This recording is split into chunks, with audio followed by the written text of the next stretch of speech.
And good evening, everybody. Welcome to this October 30th edition of the Wyonation Roundup. I am your host, Chad Smith, and joining me again tonight is Mr. Brad Reed. How you doing, Brad? Oh boy, It- you know, it, Monday would be a lot better had we had a different result to that Boise State game. But take it, yeah, I don't know, not great, but we're here. We're here, yes. So we will briefly talk about Boise State, and then we will flip the page, just Oh, like Craig Bowl and the team said they did earlier today. So alleged. if you haven't, if you've been under a rock, Wyoming lost 32-7 at Boise, one of the worst games they've played in years. And Wyoming is now officially out of conference title contention. And we are not booking our flights to Phoenix or LA. No, for like the Fiesta Bowl or what have you. Uh-huh. Air Force is in the driver's seat for that. They are. So that is interesting. We'll see how they get along. But Wyoming lost. I got a couple stats here. We'll hit here quickly, Brad. Shay and I talked about them on the post game show, but just to show you how just ferocious the Boise State game was. 27 yards rushing was our Bad. total. The lowest in the Craig Bowl era ever by quite a bit, Bad. right? Yep. So when you hang your hat on running the ball and you can only run the ball for 27 yards. Now, of course, a lot of that was sacks in the way college football calculates rushing yards, but still the running game was a non-factor. And that And was a another healthy thing, Harrison Whaley, right? yeah, no, and that is a question, and we'll talk about that. How healthy is he? We'll see. And the other thing, kind of like with the Air Force game, I think had a similar problem. I forgot to look it up, but longest drive for Wyoming at Boise on Saturday was 5 plays. Oh. I mean, you're not going to beat anybody doing that. So 5 play drives, 27 yards rushing. And we'll flip the page here, I think, really quickly. If you have any more comments to say, Brad. I was thankful that I did not see the game. I was watching a snooze fest between Montana and Northern Colorado. And the local Old Chicago did not have the game on after we migrated. So, but if it's any consolation, it was like 25 degrees and freezing. So, yes, but you also won 40-0 or something like that. Yeah, it's Northern Colorado. They suck. Well, hey. They suck worse than when Ed McCaffrey was there. Whoa, that's pretty bad. It's pretty bad. All right. So I had the chance to watch Craig Bohl's press conference today, and I liked a lot of what I saw and what I heard from him. But the biggest thing that he said was that they closed out this game yesterday as a coaching staff and a team. They watched the film, graded the film, got rid of it, told the team, you played terrible, I coached terrible, we're turning the page. It seemed like he took a lot of accountability for the team's seeming unpreparedness. Mm-hmm. And I think that's kind of what I think that's the way a lot of his press conference leaned was this team didn't look ready to play for whatever reason. And correct. That starts and stops with the coaching staff. Yeah. So let me just, while we're on it, and before we flip, we'll bring up the quote. And this is a direct quote, and I did watch the press conference, and this is the exact words. This is from Alex Taylor, who's at the Cheyenne paper. If I can get this thing never wants to work. When I hit share screen, it maybe it's built on Microsoft Teams because it has a conniption. I don't know what's going on. Hold on here. Let's try this again. Share screen. No. Okay. I'm very confused. It is Microsoft Teams. I knew it. Let's see. Sometimes I have problems, but when I'm hitting share screen, it's not wanting to do anything. Maybe I have too many tabs open and I'm confused. I really want to show this, but while we do that, break that down. Here's Clint.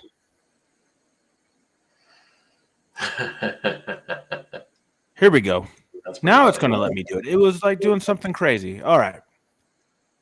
And we'll get to your comments, Clint. Maybe not today. It's not a good day for this. Because we want to be positive. We're going to flip it forward here, but let's hold on. Let me kill this.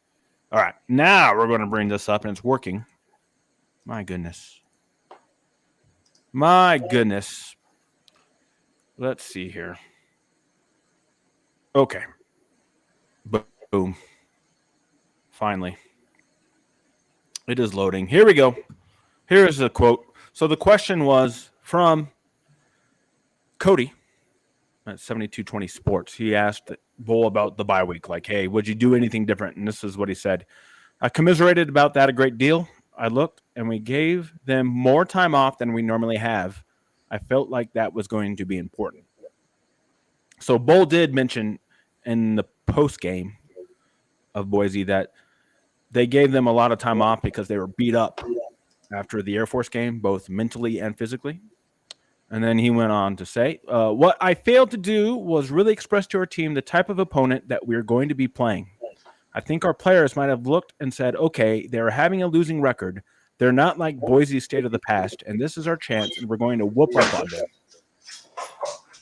And I think this gets back to what I said earlier, Mr. Brad, in the year when Boise had that bad start. And I said, hey, no matter what they're doing in the non-conference, the road to the Mountain West title still runs through Boise. And you're going to have to beat them. Yeah, unfortunately, they are until they're not the Kings, they're still the Kings, and that's unfortunate. Wow.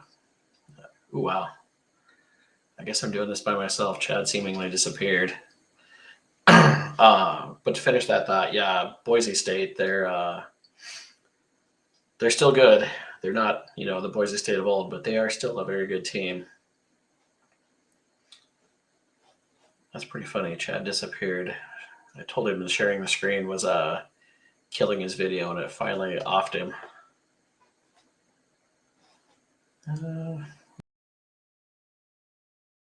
See if he comes back. Oof. All right. Well, that was fun. I told you, it's just like Microsoft Teams. It crashes, man. But you're back. We're having a hard time. So maybe sharing's not the best thing we should do today. Yeah. Sharing is not caring in this case. So we are back. That's a shame. I didn't even get to introduce the dog in the background. No. My co-host. Yeah. Ooh. Clint says even you left. Yeah, we both were off stream for a second there. Oh, that's gross. Yeah, we'll work on this. I think we have a fix in our heads. We just need to do it. We're pioneering another technology for the Wyoming media folks out there. We are. One of a kind. Time. Wouldn't be the last. One of a kind. So anyway, right, Bowl went on to talk about he says that he wouldn't have changed the practice routine, but he said, I probably should have spent more time going through and really emphasizing that they have really good players, that being Boise, who were heavily recruited and not played well. They just lost a game they should never have lost. Most of the time we talk about our mentality, where our mentality should have been one of, okay, we're getting ready to play Texas Tech and we have a chip on our shoulder. And man, if we don't bring our A game, we're going to get embarrassed. They weren't ready. I failed to get our football team ready. We can't do anything about that, and we have to move on. And I think we can leave it at that. We will move on as well. Because it's Sheep Week. As we look to Sheep Week and the border war. And I really want to share my screen again, but I don't know. I wouldn't do it. If we should do it. I don't know, Brad. You need a whiteboard in your background so you can just draw these things out as you're thinking. Ooh, I like it. I have a whiteboard here, but it's all work notes. 115th version of the border war. Kickoff Friday night, which I hate. Mm-hmm. Friday at 6 p.m. CBS Sports. Hate it for the fans, right? Yeah. This should be like a Saturday afternoon kickoff in Laramie. But, hey, the TV throws you table scraps and you beg for more. Yeah, I can't wait for this CBS contract to be done. The absolute worst. Oh, it doesn't matter. I mean, it's all the networks. I mean, if they say you're going to play on the moon, you would. You're going to play on the moon on a Wednesday night. Well, guess what? You're playing on the moon on a Wednesday night. Luckily, we're not the Sun Belt or Conference USA, and we don't have to worry about that. Yes. Yeah, they'll be the first to do that. You probably won't die. Other notes I have here, which are positive, right? And this is why I feel really good. I think Bowles' press conference, right? He was talking about, I guess we'll just say more thing about them. He said that he brought the boot out today. Oh. To the team. Oh. And said, hey, this is what we're playing for and the history. And he said that he was going to have now defensive coach Brian Hendrick talk about what it means to be a Cowboy and what it means to play in this game, considering that Bull says, well, we have a lot of transfers. We have a lot of young guys who've never played in the border war. So Brian Hendrick is going to talk to the team sometime this week about what it means to play in this game. So I think that's great. Does this feel like that we're getting awfully close to a players-only meeting? No. Okay. I mean, if they lose this game, I think you would be in that territory. 3 on the trot, 3 losses, and I think you would be having that type of thing. But I feel really good about this because the reaction from Bull today was the most fire I've seen in him in a season in a long time. Usually he talks this way after the season. Yeah, and getting embarrassed at Boise. I mean, this last year's loss was, a close loss, and whatever. This was just bad. I mean, this was like, that 30-0 loss to Fresno at the end of last season. That kind of bad. Sure. So, all right. We're not going to mention Boise anymore. We're looking forward now. All right. This Border War, as I said, 115th edition. Some stats for you here. I would share it, but we don't want to right now. Well, Winspedia has the series at 59, 50, and 5 all time in favor of the sheep, unfortunately. But in better news, since the bronze boot was established in 1968, Wyoming leads 30-25. And then most importantly, Craig Bull is 6-3 in the Border War. So a huge opportunity here to go 7-3 in the Border War in a game at home, which you should win. I've seen a bunch of different numbers for this game. Let's see what OddsShark has for the line and the over-under.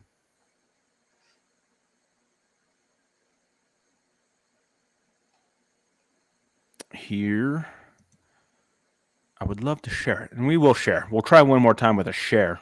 Oh no, I'm going to be doing this by myself. Yeah, it'll be a solo gig.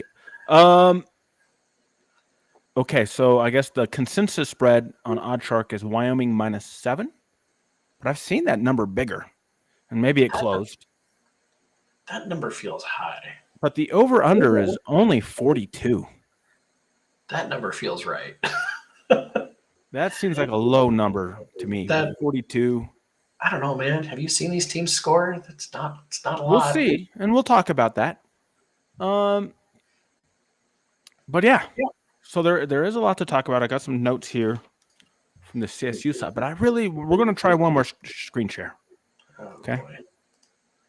I think we're going to be okay. Just going to start reading excerpts out of a book I've got sitting here. Okay. Well, hopefully it's a good book. It is, and we'll get to that in a minute. Okay. Here we go. It's going to work. We're working better. Here we go. Boys and girls, just released last week. You can own a piece of Border War history. And that is with rivalrytrophy.com. They are authorized to make replica trophies of some of the biggest college football games. Now, mostly they do Big Ten, right? Because Big Ten, everything's a trophy game in the Big Ten. Bits of broken chair. They don't have that one. Oh. And actually, that's not even recognized anymore. But that's sad. But that's a whole other conversation. But stupid. You can see here, you can buy a mini bronze boot. A mini bronze boot for $20. Or you could buy a full-size one for $125. Wow. Now, I don't know if you want a full-size replica. It seems a little crazy to me, but maybe you want one. I don't know. But the small one, and I forget it, he used to say on here like how big the small one is. It's not very big. But for $20, I think it's a nice little thing to have as a knickknack lying around. Oh. Whoa, let's listen to Clint. Clint in the chat. Wow. Clint, so you ordered the full size, Clint. That's 9 amazing. pounds. That's pretty hefty. And it's arriving on Thursday. Well, that's cool. We got to see pictures on Twitter when you get it. When you get that sucker, please let us know what that looks like and the quality of this sucker. That's cool. I think if I look around my phone hard enough, I think the closest, I think I was on the sidelines for a border war quite a few years ago. And I think Matt Hargelrode and Matt used to run one of the Wyoming fan sites a long time ago, Yeah. and we've become friends. And I think him and I got a selfie with the trophy, like on the sideline that game.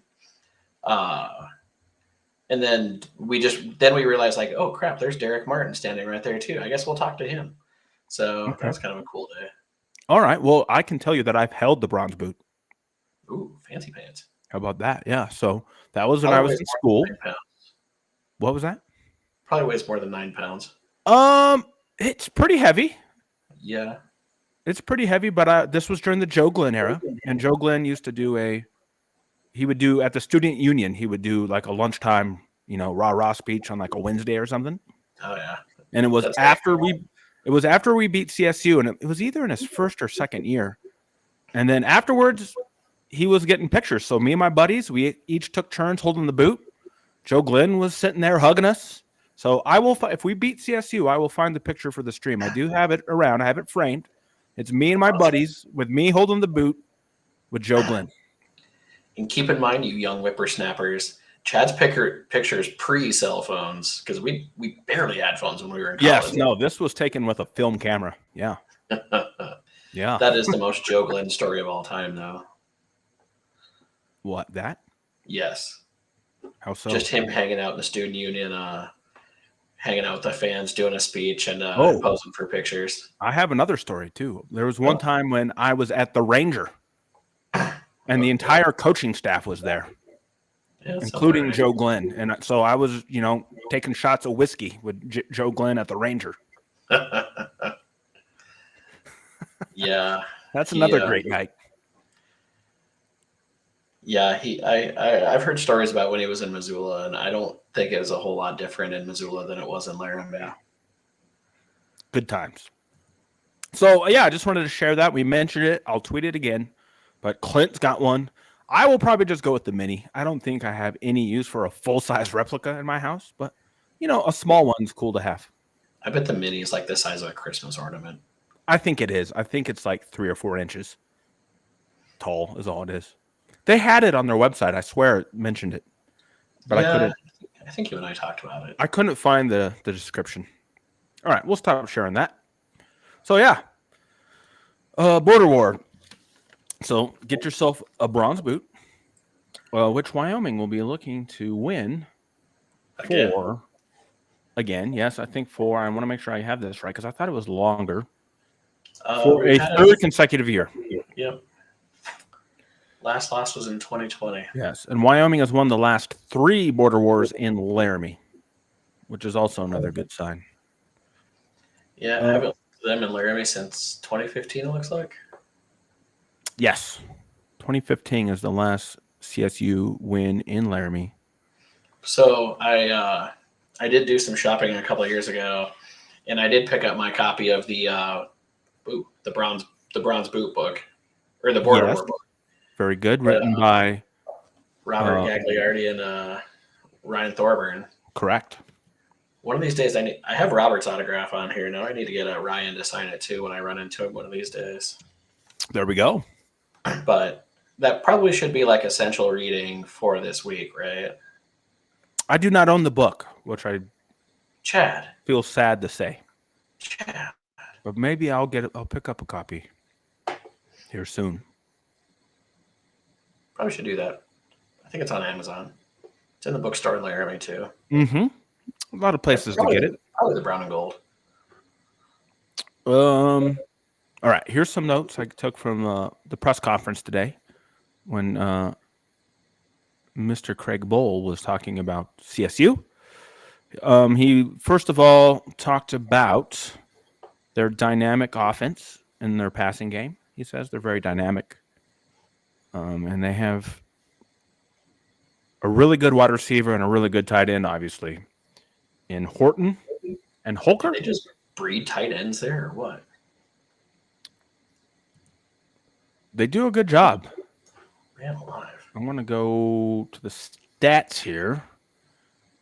Their receiving stats for the year. Yes, they have Horton, who I've seen CSU play a few times. He terrifies me. Oh, good. 70 catches for 790 yards and 6 touchdowns so far this season. Huh. He is 6'2", 190. He's a senior from Fresno, California.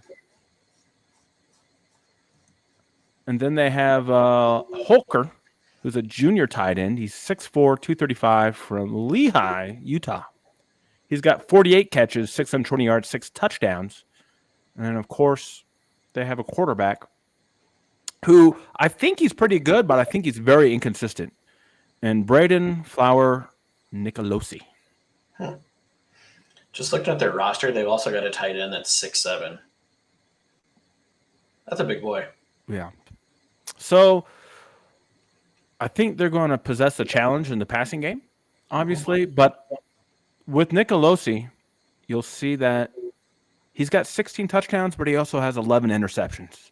So he is a little bit erratic at times, and he does make some bad decisions. So I think the key to this game is if they are going to play their game and be throwing all over the place, when the ball is tipped or if the ball is thrown your way, Wyoming has to make those chances count.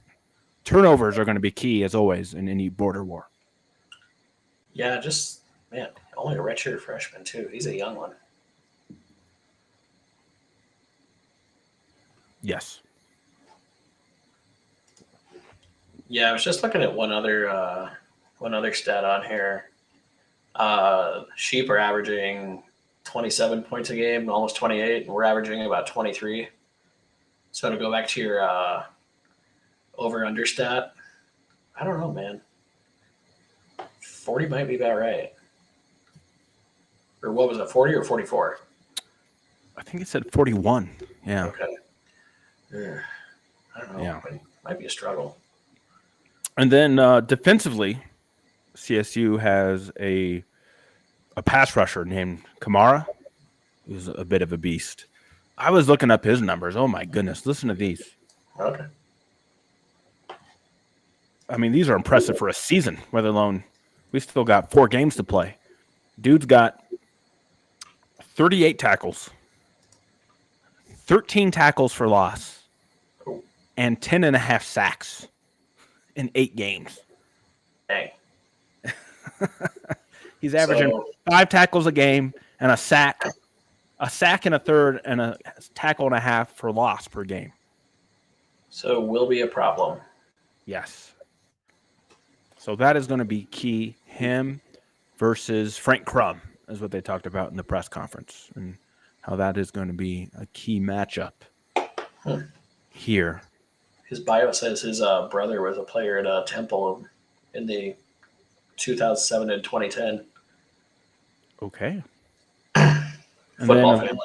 Yeah, and then, of course, they've got Jack Howe, who's a defensive back from Fort Collins, who plays for them, and he's a solid playmaker as well. Looking at the stats, it's very interesting. CSU doesn't really concern me defensively. They're allowing 33 points a game. Their rushing defense is a little better than their passing defense. They're 7th in the Mountain West in rush defense at allowing 171 yards a game. But I think, unfortunately for us, and what is going to make this game really close, is they have one of the worst passing defenses in the Mountain West, but we're not built to exploit that. Just like Boise. Boise, coming into the Wyoming game, had the worst pass defense in the Mountain West, which is really sad for that a team like Boise would be that way, and we couldn't move the ball on them at all. So for Wyoming, they're going to have to be able to run the ball, but again, not throw the ball over the place. They have to be efficient. Yeah, that's it's a sad stat, really, that 2 weeks in a row we're going against passing defenses that are just hot garbage, but we're bringing a passing offense that could be described as hot garbage. Yeah, let's look at the numbers. Now that they've updated, it's not going to be ugly. It's going to be very bad. Yeah. We are 125th in the country in passing. Ooh, is that an improvement over last year or no? I think it's worse.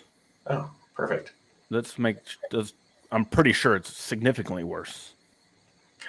Oh no, it's the same. Well, what do you Oh, know? We finished last year at 125th. oh, good. So But hey, we haven't gotten worse. is there like any analytics guys on the roster, like on the coaching staff, that's just like these numbers are hot garbage? Obviously not. Can you imagine being an analytics guy going to bowl and tell them, "Well, sir, the numbers say if we do this, this, and this, we'll be better." Could you imagine the response? Where's your calculator? Poindexter. But I mean, the only teams Wyoming's better in throwing the ball are Air Force, Navy. So there's 2 triple option teams. Iowa, Not an offense at all. no, Nebraska, which is basically running the option again. Army option team. Minnesota. I mean, they're pretty much like Wyoming. They allergic to the forward pass. Kent State Actually, is interesting because they used to run like 5 wide crazy stuff, but their coach went to Colorado, right? So I don't know what's going on there. And then Rutgers.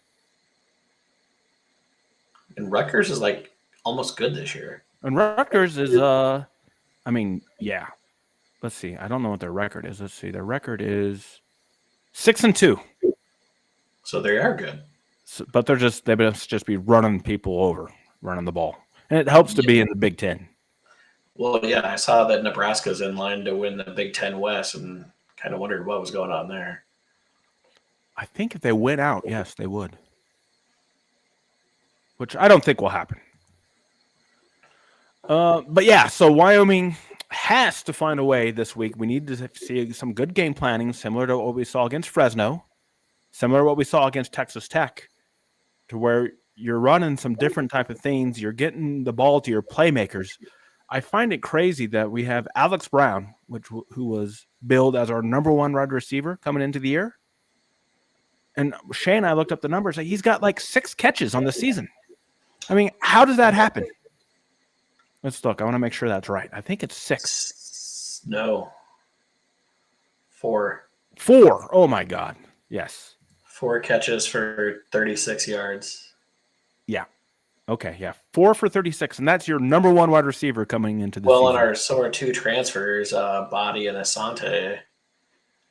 Body's got 5 for 42 yards, and then Asante's got 11 for 228 and 4 touchdowns, which is good. That's better. Yeah.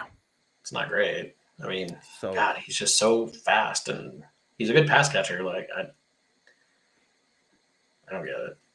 So I think people get frustrated with us because basically what we say the key for Wyoming is the key every week, because it is. The system we run is so narrow and so specialized that the keys are the same. We have to first, you got to establish the run, and then from there you're going to be able to hit the chances you get in the passing game to be efficient, convert third downs, keep the ball turning, running downfield, move the chains. And that's what it is every week, because that's the way we're built. Yeah, and oh man, I thought I saw this stat earlier. I gotta find it.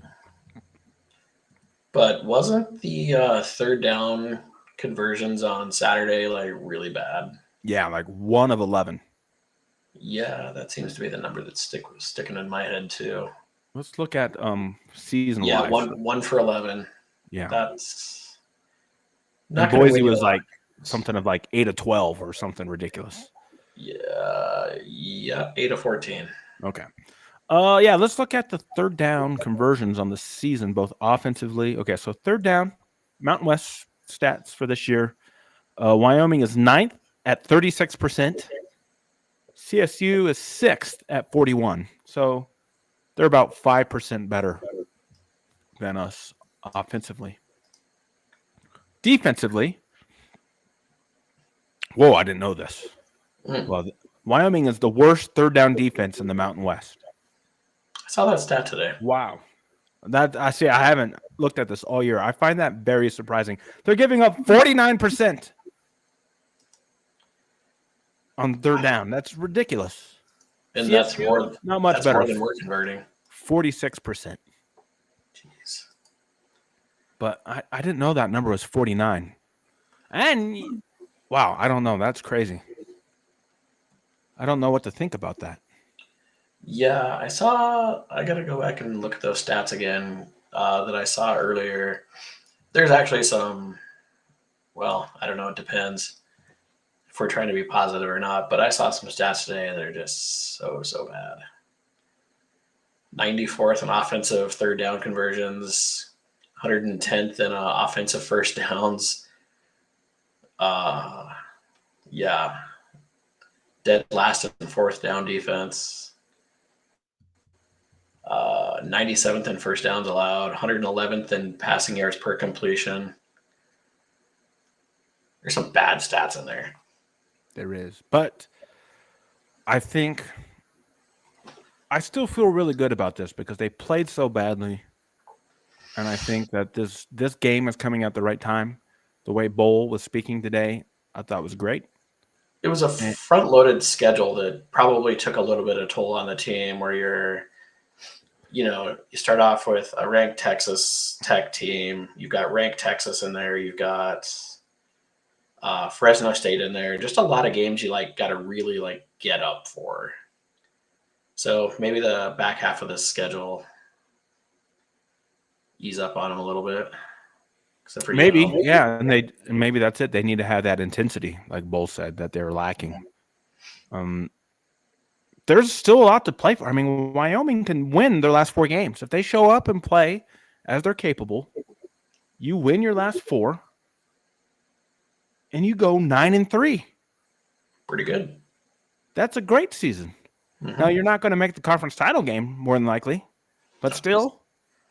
Hey, you just lost to the wrong teams, right? But still, I think everybody 9-3 would be great. Craig Bowl hasn't won 9 games in a season. 8-4 is the best, right?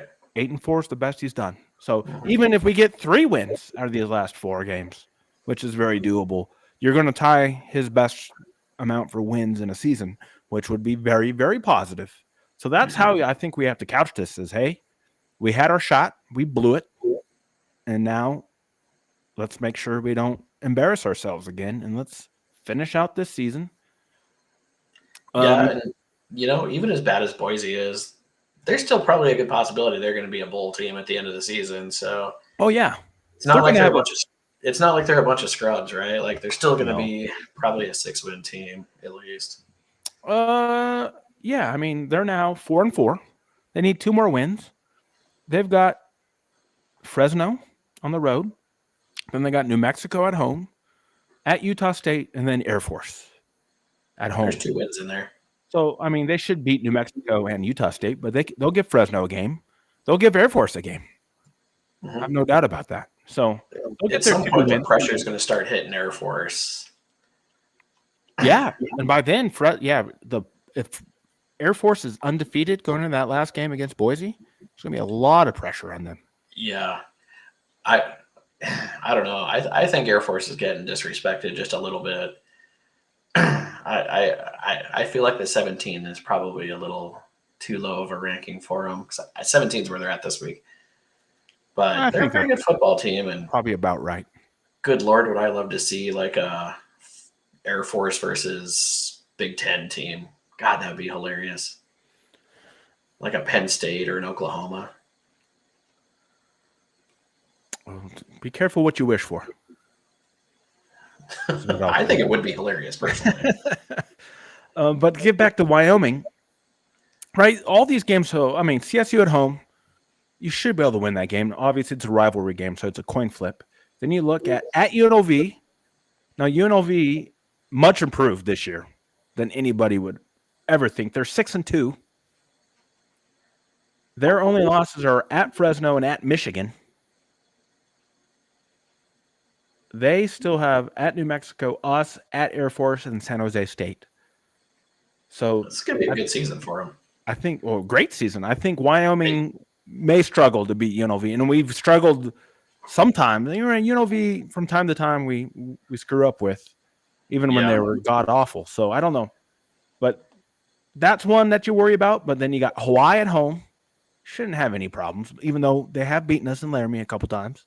Mm-hmm. And then you end at Nevada, who Nevada is not good.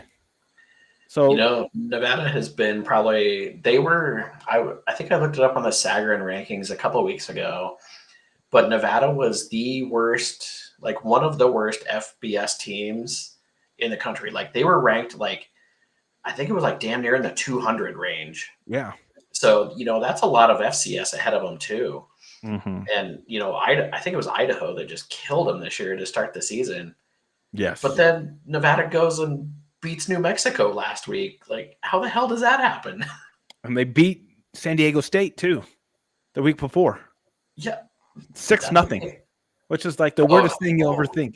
that game was so bad. I watched part of it and like wanted to gouge my eyes out. So we'll see. So maybe they're turning the corner here. Who knows? But so Wyoming's got an excellent chance to win at least 2 games left this season, which would put them right where we thought we would be, right? 7 wins. We'd have to go back and watch the stream again, but didn't we say something to the effect of like somewhere between 5-7 and 7-5? Mm-hmm. Pretty sure we said that. 9 would be much cooler though. It's very, very tight window. But Wyoming has a chance to break out of that because you could win all 4 of these if they show up and play to their ability. You go 9-3. Yeah, that's great, and that's what we should be doing with the way the coaches are talking. Mm-hmm. So no, I'm excited, very excited for the border war. I think it's the perfect thing that this team needs to breathe some life into them, to play with some emotion. The crowd hopefully should still be good, even though I don't like the Friday night. We'll see how many people get to Laramie on a Friday. Tough thing to ask for. Isn't this like the second or third time in the last few years we've had to do a Friday night? Yeah, I think the snow game was a Friday night. It was, yeah. And there was a game. One of the games in Fort Collins was on Friday too. I remember. Was it last year's? Might have been. So they like to put this game on a Friday for whatever reason. I guess nobody it's likes good TV. rivalry games on a Friday. It's a good TV thing, I guess. And it will be once again. So no, I like our chances. Something like 24-17. I think it's going to be like a 7-point game, probably in that realm. I mean, if both teams get into the 20s, it's going to be hard for Wyoming to win without the offense having short fields with the defense. If the defense can force a couple deep turnovers, then Wyoming might be able to get into the upper 20s. But I'm thinking like your best case, 24-17. Yeah, I was actually where are we at on the turnovers nowadays? Are we still plus? Well, we got to be negative by now, I would imagine. I can tell you really quick right now. I'm just clicking the button. And we are plus 0.75 a game. So we're plus 13. Oh, we're plus 6 on the season. Yeah. That's pretty good. Yeah, let's take a look at that Mountain West wise. That's a good call. Wow. Turnover margin. Wyoming is 4th at plus 6. CSU is -2. Mm-hmm. Boise is -6 on the year. Hawaii is -15. Mm-hmm. Not great.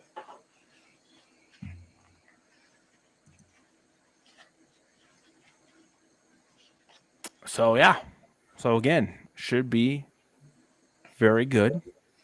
Friday night. Yeah. I hope you can rivalry games always make me nervous. Like, they just have a high probability of chaos, and they can go really both ways. Like, it doesn't matter, like, who's good, who's bad. Like, anybody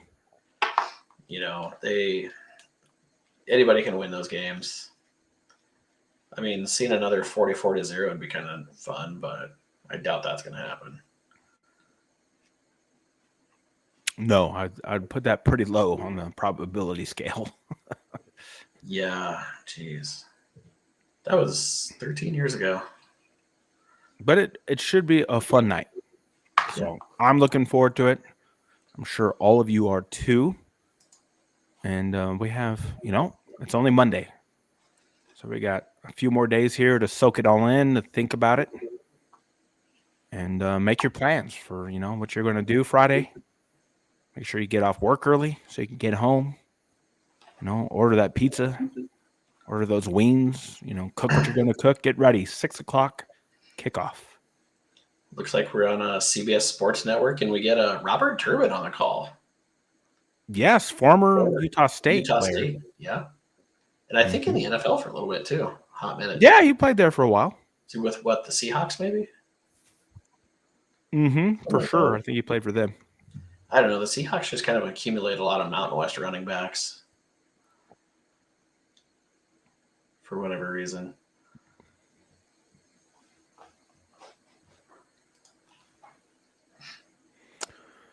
Yeah, so that is all I have. Yeah, sorry, I heard this like crazy noise in the background, and I'm like, I thought it was coming from outside.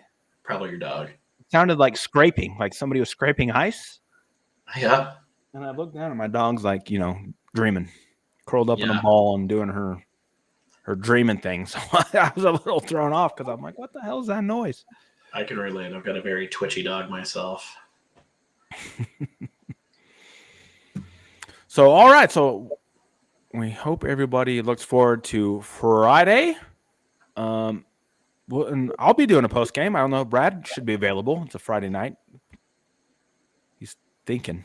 I've actually one of my my buddy is coming into town from Ohio, so I'll probably be out brewery hopping with him. Okay. He's actually the guy that created the Wyonation logo we have right there on the screen. Oh, nice. So he ditched me and moved to Ohio with his wife. So he's coming in town. Okay. So we'll be out and about. That's cool. Yeah. That's cool. All right. Well, we will find a way. I will be on a post game. I'll try to find a co-host. Should be good. A good night. And so we will talk to everybody then. So for Brad Reed, I am Chad Smith. Thank you for watching the Wyonation Roundup.